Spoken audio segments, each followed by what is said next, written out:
बहुत समय पहले की बात है। एक नगर में एक राजा रहा करता था। उस राजा के 5 पुत्र थे। राजा अपने 5 पुत्रों से बहुत स्नेह करता था।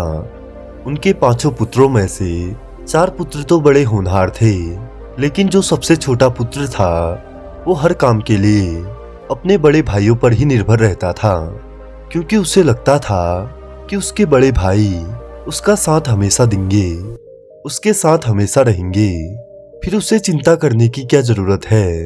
यही सोचकर वह दिन भर मस्ती करता रहता। लेकिन एक बार युद्ध करते हुए राजा की मृत्यु हो गई। अब राज्य को संभालने का भार उन 5 भाइयों पर आ गया। लेकिन नियम के अनुसार जो राजा का सबसे बड़ा पुत्र था वही राजगद्दी में बैठने के योग्य था।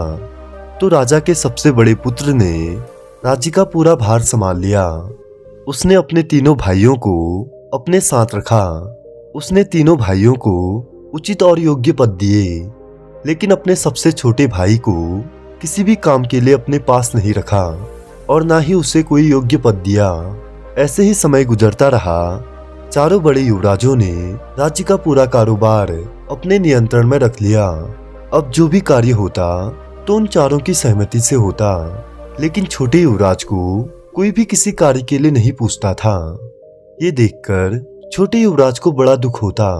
उसे लगता कि अरे, उसके भाई तो उसे किसी कार्य के लिए नहीं पूछते हैं और ना ही उसे साथ रखते हैं। कुछ सलाह भी उससे नहीं मांगते हैं, कुछ मशवरा भी उससे नहीं मांगते हैं। इस बात पर चर्चा करने के लिए वो अपने चारों भाइयों के पास जा पहुंचा। उसके भाई उस समय किसी विषय पर चर्चा कर रहे थे, तो वो सीधे अपने भाइयों के पास गया और उनसे जाकर बोला, भैया, आप मुझे किसी भी चर्चा में शामिल क्यों नहीं करते और ना ही आप मेरे से कोई मशवरा लेते हैं। छोटे युवराज की यह बात सुनकर चारों भाई हंसने लगे और छोटे युवराज से कहते हैं, हम तुमसे क्या बात करें, तुम्हें आता ही क्या है? क्या तुम हमें निर्णय देने लायक हो? क्या तुम्हें युद्ध कौशल आता है? तुम्हें तलवार पकड़ना तो आता नहीं, और बड़े आए हमारे से बराबरी करने वाले, तुमसे कुछ नहीं होगा। तुम हमारे किसी काम के नहीं। तुम्हें घूमने फिरने से ही फुर्सत नहीं मिलती, तो तुम हमारी मदद क्या करोगे? जब तुम्हें कुछ आता जाता ही नहीं तो हम तुम्हें अपने पास क्यों रखें? तुम में ऐसा क्या है जिस वजह से हम तुमसे सलाह मशवरा लें? और ये कहकर वे चारों युवराज जोर जोर से हंसने लगे।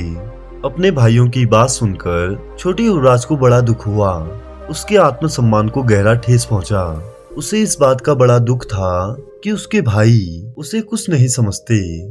फिर उसने सोचा, जब यहाँ मेरी कोई जरूरत ही नहीं तो मैं यहाँ रहकर क्या करूँ?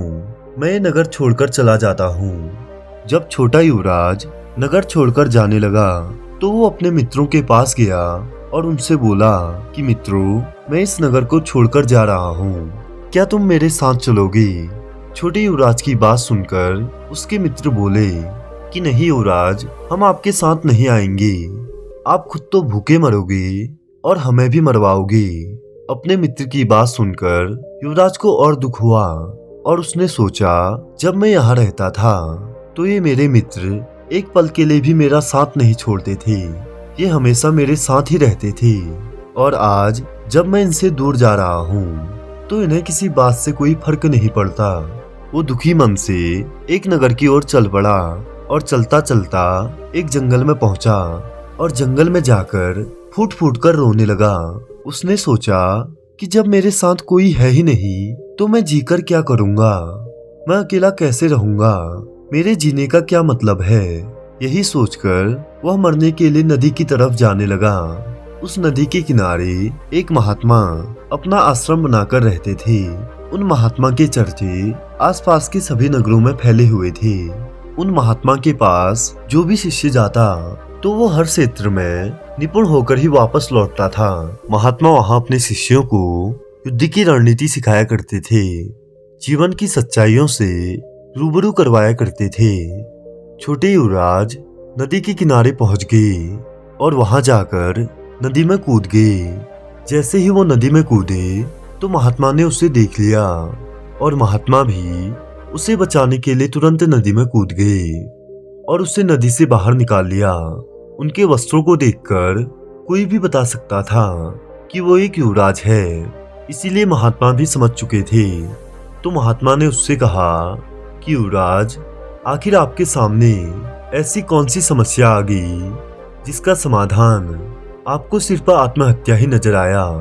महात्मा की बात सुनकर युवराज रोने लगा और बोला, गुरुदेव, मैं अपने जीवन में एकदम अकेला हूँ। मेरे साथ कोई नहीं है। मेरे भाइयों ने भी मेरा साथ छोड़ दिया और मेरे मित्रों ने भी छोड़ दिया। जिस जीवन में किसी का साथ ना हो तो भला उस जीवन को मैं अकेले कैसे जी सकता हूँ। जब तक मेरे पिताजी जीवित थे तब तक वो मुझसे बहुत स्नेह करते थे, लेकिन उनके मरने के बाद मेरे भाइयों ने पूरे राज्य पर अपना अधिकार कर लिया।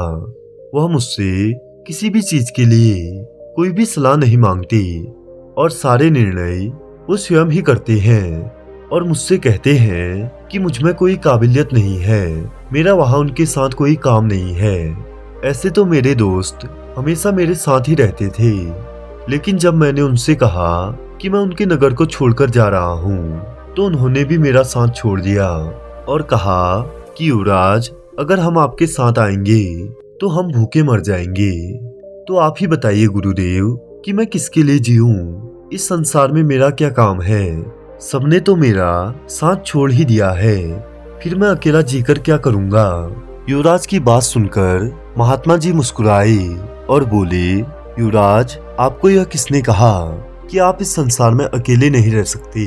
और आपको यह किसने कहा कि आप में कोई काबिलियत नहीं है? आप अकेले रहकर वो सब कर सकते हैं जो आपके चारों भाई नहीं कर पाएंगे। महात्मा जी की बात सुनकर युवराज थोड़ा खुश हुआ और उनसे बोला, कैसे गुरुदेव? क्या आप मुझे कोई शक्ति देने वाले हो जिससे मैं अपने चारों भाइयों में सर्वश्रेष्ठ हो जाऊंगा? महात्मा जी ने कहा कि हाँ युवराज, मैं आपको शक्ति दूंगा, लेकिन उसके लिए आपको मेरे साथ जंगल चलना होगा। उसके बाद युवराज पूछते हैं, जंगल में क्यों गुरुदेव? तो महात्मा जी कहते हैं, आप चलिए तो सही। इसके बाद महात्मा जी और युवराज जंगल में चले जाते हैं और जंगल में जाने के बाद महात्मा जी युवराज से कहते हैं कि युवराज, आप इस जंगल में होने वाली हर गतिविधि पर अपनी नजर रखो और जो भी आप देखो उसे मुझे अवश्य बताना। सुबह से लेकर शाम हो गई, युवराज ने जंगल में होने वाली हर गतिविधि पर अपनी नजर रखी। सूरज ढल चुका था।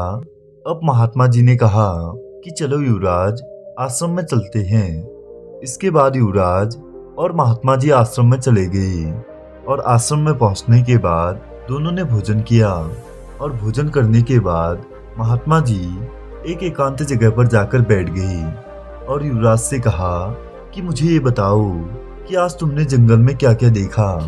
तभी युवराज ने महात्मा जी को बताना शुरू किया कि गुरुदेव, मैंने जंगल में पेड़ पौधे, पशु पक्षी इत्यादि देखे, पर मैंने जंगल में एक अजीब दृश्य देखा।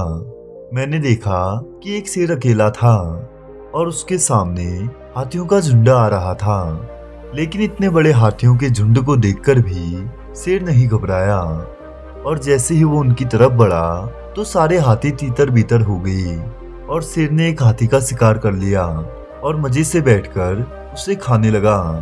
और दूसरा दृश्य जो मैंने देखा कि एक छोटा सा पक्षी बाज, उसने अपनी चोंच में एक बड़े सांप को उठा लिया और ऊंचे गगन में उड़ गया। और सबसे आश्चर्य की बात तो ये थी कि शेर और बाज दोनों अकेले थे और सब तो झुंड में थे, फिर भी उन दोनों का किसी ने कुछ नहीं बिगाड़ा। शेर पूरे जंगल में राजा की तरह घूमता रहा और बाज भी पूरे आकाश में राजा की तरह उड़ता रहा। युवराज की बात सुनकर महात्मा जी मुस्कुराते हैं और कहते हैं कि बेटा, अब तुम्हें कुछ समझ में आया। अब जो मैं तुम्हें बताऊंगा, मेरी इन बातों को ध्यान से सुनना। फिर महात्मा जी युवराज से कहते हैं कि बेटा, जंगल में बहुत सारे पक्षी होते हैं, लेकिन बाज उन सब में बहुत अलग और अद्भुत है। जैसे तोता बोलता तो बहुत है, सब उससे प्रेम भी करते हैं, लेकिन वो कभी भी आसमान में ऊंचा नहीं उड़ पाता। लेकिन बाज जो हर समय शांत रहता है, वो आकाश में सबसे ऊंचा उड़ता है और उसके अंदर आसमान को छूने की क्षमता होती है। जब बाज शिकार करने जाता है तो वो अपना एक लक्ष्य निर्धारित करके ही जाता है कि उसे उस पक्षी का शिकार करना है। फिर वो चाहे कितनी ऊंचाई पर क्यों ना हो और कितना भी तूफान क्यों ना आ जाए, वो अपनी नजरें नहीं हटाता है। वैसे ही शेर भी झुंड में किसी जानवर पर हमला नहीं करता। वो भी अपना एक लक्ष्य निर्धारित करता है और फिर उसी जानवर पर हमला करता है। शेर कभी भी बिना सोचे समझे, बिना किसी योजना के हमला नहीं करता। अगर वो जल्दबाजी में किसी जानवर पर हमला कर दे तो वो अपना शिकार नहीं कर पाता। तो शेर और बाज की तरह हमें भी अपना ध्यान एक ही लक्ष्य पर देना चाहिए। फिर चाहे कितनी भी रुकावटें क्यों ना आ जाएं, हमें लक्ष्य स्पष्ट दिखाई देना चाहिए। 10-20 लक्ष्य पर अपनी ऊर्जा नष्ट करने के बजाय हमें एक ही लक्ष्य पर पूरी एकाग्रता से ध्यान देना चाहिए। लेकिन अक्सर क्या होता है, जैसा लोग बताते जाते हैं वैसा ही हम करते जाते हैं और थोड़े ही समय बाद हमारे लक्ष्य बदल जाते हैं, जिस कारण हम एक भी लक्ष्य पर नहीं पहुंच पाते। बाज कभी भी दूसरे पक्षियों के साथ नहीं उड़ता, वो हमेशा आकाश में अकेले उड़ता रहता है। और शेर भी कभी झुंड में नहीं चलता, वह भी हमेशा अकेले ही चलता है। हमें कभी भी छोटी सोच वाले लोगों के साथ नहीं रहना चाहिए। आखिर में हम भी वही बन जाते हैं जिनके साथ हम रहते हैं। इसीलिए या तो बड़ी सोच वाले लोगों के साथ रहो या फिर अकेले रहो। जब हम अकेले रहते हैं तभी हम अपनी ताकत और अपनी कमजोरियों को जान पाते हैं। अपनी कमजोरी को जानकर हम उसे दूर कर सकते हैं और अपनी ताकत को जानकर उसका सही इस्तेमाल कर सकते हैं। लेकिन यह तभी संभव होगा जब हम अकेले रहेंगे। बाज हमेशा अपनी सीमाओं के ऊपर उड़ता है। जब तूफान आता है तो हर एक पक्षी अपने घोंसले की तरफ भागता है और अपने आप को छुपाने का स्थान ढूंढता है। लेकिन बाज ऐसा नहीं करता। वो तो अपनी सीमाओं को तोड़कर बादलों से भी ऊपर उड़ने का प्रयास करता है। हवाएं उसे नीचे धकेलने का प्रयास करती हैं, पंख उसके भारी हो जाते हैं। पानी और धूल की वजह से उसे कुछ दिखाई नहीं देता, लेकिन फिर भी वो आसमान की तरफ उड़ता रहता है और आखिर में बादलों से भी ऊपर उड़ जाता है और वहां पर तब तक उड़ता रहता है जब तक तूफान शांत नहीं हो जाता। बाज अपनी सीमाओं को इसीलिए तोड़ पाता है क्योंकि वो समस्याओं के आने पर घबराता नहीं है, उनसे डरकर बचने का प्रयास नहीं करता, बल्कि अपनी पूरी ताकत के साथ उनका सामना करता है।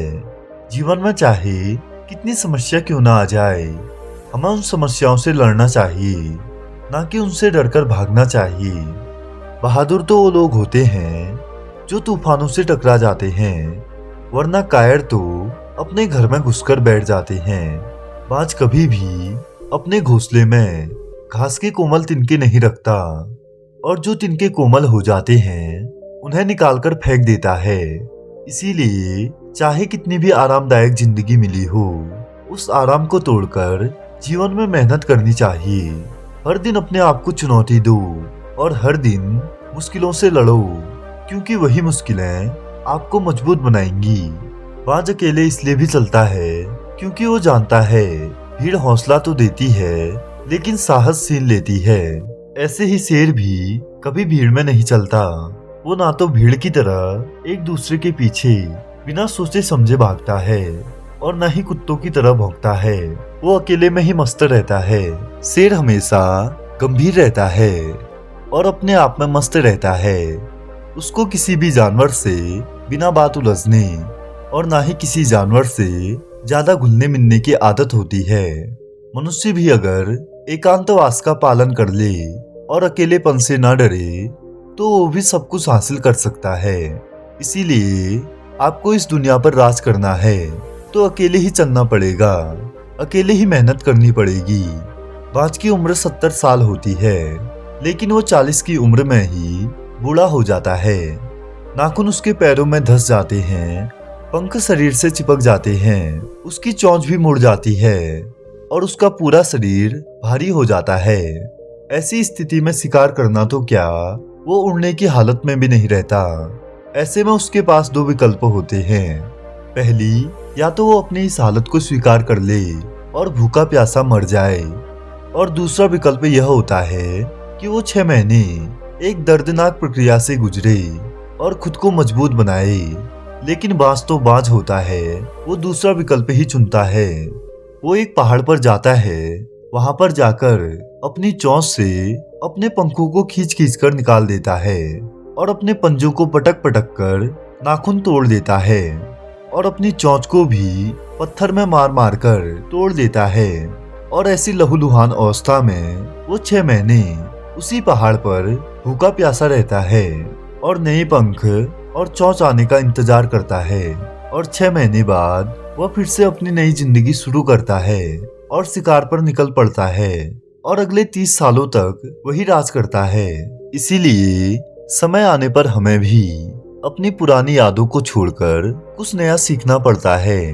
इसके बाद महात्मा जी युवराज से कहते हैं, हाथी हमेशा झुंड में चलते हैं, उन्हें झुंड में एक साथ चलने से हिम्मत मिलती है, लेकिन जैसे ही उन पर शिकार होता है तो वो तीतर बीतर हो जाते हैं और उस झुंड में से एक भी हाथी अपने साथी का साथ नहीं देता।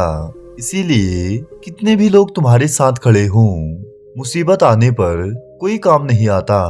हमें अपने जीवन की लड़ाई खुद ही लड़नी है। कोई तुम्हें सफल नहीं बना सकता जब तक तुम अकेले रहकर अपने ऊपर काम न करो। फिर महात्मा युवराज से कहते हैं कि युवराज, अब तो तुम्हें समझ आ गया होगा कि मैं क्या कहना चाहता हूँ। युवराज कहते हैं, हाँ गुरुदेव, मुझे सब समझ आ गया है। इसके बाद युवराज उन गुरु के पास रहकर युद्ध कौशल सीख लेता है। वो इतना निपुण हो जाता है कि उसके राज्य में जाने के बाद उसके भाई भी उसका सम्मान करते हैं और उसे योग्य पद दे देते हैं। तो दोस्तों, कैसी लगी ये कहानी कमेंट में जरूर बताना। और वीडियो से कोई वैल्यू मिली हो तो वीडियो को लाइक करें और चैनल को भी सब्सक्राइब कर दें। Thanks for watching.